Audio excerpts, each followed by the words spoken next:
past few days, Syria has fallen to rebel forces, bringing an end to Assad's regime. With this major shift, a pressing question arises. Will this development prompt legitimate refugees to return to their homeland, and will it expose those who falsely claimed asylum in the West? Frankly, like most people, my primary concern is with my own country, not a distant land in the Middle East that I have never visited and would have no connection to apart from my government's unnecessary and costly involvement. However, this turn of events could benefit the West, as it removes the justification for continuing to fund the welfare of Syrian refugees. For instance, in Germany, nearly half of Syrian refugees are receiving welfare benefits.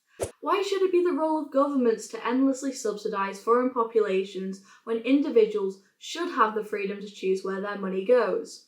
Moreover, the end of Assad's rule might signal the end of the road for individuals who falsely claim Syrian nationality to gain asylum, which unfortunately this scenario is not uncommon. As you probably know, many asylum seekers destroy their passports before reaching the border checkpoints, making it difficult to verify their true identities, and with the support of activist lawyers and government-backed NGOs, these fraudulent claims are often going unchecked, leaving Western countries to bear the cost of supporting individuals who may have not even been fleeing war in the first place. With Assad gone, we should see genuine refugees begin to return to their home and rebuild their lives and their nations instead of relying on foreign welfare systems. And the ones who have lied in order to falsely claim asylum, well, I hope you have a fun time in Syria.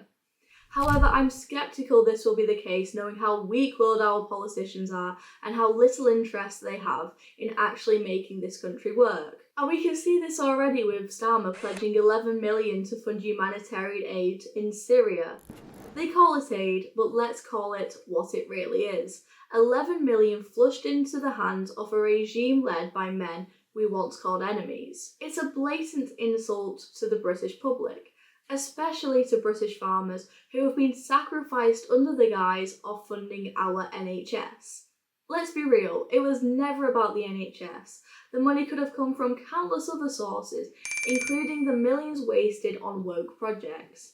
This was an attack on British farming, pure and simple, driven by a liberal elite who have no respect for the very people who put food on their plates.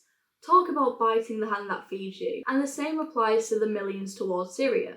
British taxpayers are footing the bill for a nation they've never seen, while their own agricultural backbone is being eroded. How can the government justify cuts to British farming in the name of fiscal responsibility, only to funnel millions into foreign aid for Syria? The British government doesn't have our interests at heart. And if they're so keen about rebuilding Syria, maybe they should move there and leave Britain to the people who actually care.